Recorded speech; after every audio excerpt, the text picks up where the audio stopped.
was very interesting being in Australia after the Perth Test match because everywhere I went, the talk was about, Smith is moving on. It's time to drop Labuschagne. What about the fast bowler? Should Cummins have played more first-class cricket before coming? Where's the pipeline? Where are new batters going to come from? Is Bumrah in our head? How do you play Bumrah? Is he the greatest ever to come to Australia? And I was actually telling my Australian friends, hang on, this is a 5 test series.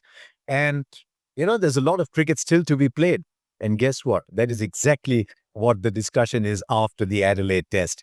Is Rohit Sharma in trouble? Should Rohit Sharma have played more first-class cricket before coming in? Is there enough support for Bumrah? Is Siraj bowling well? What about Virat Kohli? He's not scoring enough runs. Where are the first innings runs coming from? All this discussion suddenly after Adelaide. That's how fans are. Yes, um, there are issues with especially with India's batting, and I'll address those right away. But much as we said after Perth, I'm saying the same thing after Adelaide. There's a reason 5 test matches are so much fun because they give you time to come back. And I actually think 1-1's not a bad result. This itinerary was designed for Australia to, or rather to give Australia the best possible chance of being 3-0 up going into Melbourne and Sydney, where India are likely to play a lot better.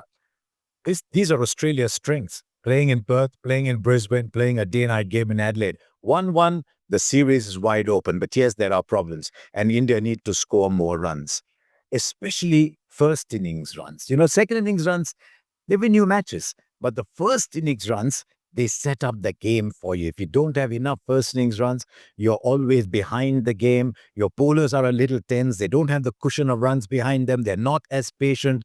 It's completely different for bowlers when they're bowling with the weight of first innings runs behind them. And that's why first innings runs are absolutely critical. And that is where India have a major problem going into Brisbane. This season, in the seven first innings that India have played, they've got 1 century. One in 7 innings. If you take the top 8 batters, that's 56 attempts, and you've only got 100. And that too, it came from Ashwin, and it came when India were 144 for 6. So the top order had gone again. So first innings runs are a problem. I'm also looking at first innings batting averages. Virat Kohli is averaging 10. Rohit Sharma's averaging 8.66. Looking at Shubman Gill is the only one who's averaging greater than 30, and there are 16 zeros. In the last 7 innings that India have played overseas, 5 of those, India have not lasted 50 overs. And that is a huge concern because once the wickets are going, there seems to be no circuit breaker. And you need someone at that 5-6 who's just holding things together. So 5 innings out of 7, less than 50 overs, and therefore less than 200 too. But it's not too different in India. 6 innings, 3 out of those less than 50 overs, 3 out of those less than 200. The batting is an issue. In fact, the way I look at the batting at the moment, and I know Virat Kohli got that second innings 100 and a very good-looking second innings 100 in Perth, but just close your eyes and think of India's batting. And you're thinking Yashasvi Jaiswal and you're thinking Rishabh Pant. Somehow, Shubman Gill's got to find a way to convert these very pretty, good-looking starts into more runs. Because the moment India get those first innings runs up on the board, Australia is going to be under pressure too. Because while we've been talking about India's batting, the story is not too different with Australia's batting. You look at what's been happening in the last few test matches, and it's only Travis Head who's got an average close to 40.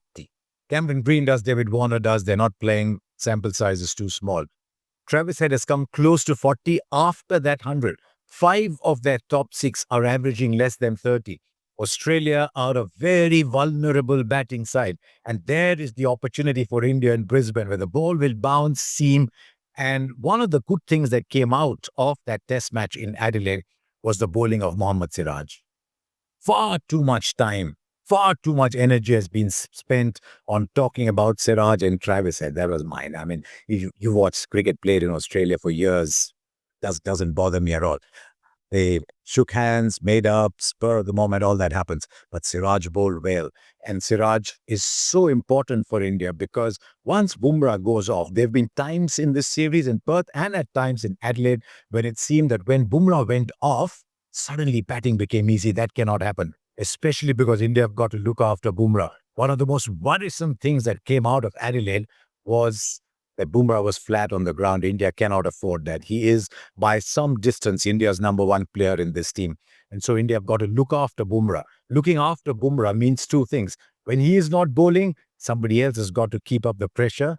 And when he's sitting in the dressing room after having bowled a long spell, after having bowled 20, 25 overs, he must be in the dressing room long enough. And that means the batters have got to be batting long enough. So my view going into Brisbane is if India can bat well enough, then I think Bumrah, Siraj, I don't know whether they'll bring in Akashdeep, but I think the bowlers have a chance. I was looking at the positives actually from Adelaide. It's always a good idea to look at the positives because we spend far too much time on negatives and we have dwelt on the negatives.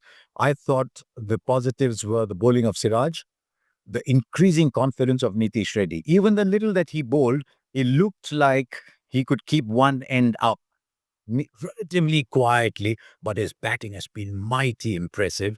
Shubman Gill looked very good in both innings. As I said a little while back, needs to convert that into a big score. And I thought Ashwin bowled well. There was that moment when Travis Head was in the 70s. He's going after Ashwin. That's what an off-spinner doesn't mind. He's reduced the miscue with some good bowling, and Siraj made a mess of it. You've got against very good sides. You've got to feel well, and that turned out to be very expensive. But I thought Ashwin bowled very well. And you're going into Brisbane where there's a lot of bounce. Spinners like bounce. Shane Warne produced some of his best spells at the Gabba in Brisbane. So where you are going in, both teams have a batting problem. I thought Australia emerged stronger out of Adelaide because Pat Cummins got a lot more bowling in. Hazelwood is rested. I know bowling was very good, but Hazelwood is in a different league.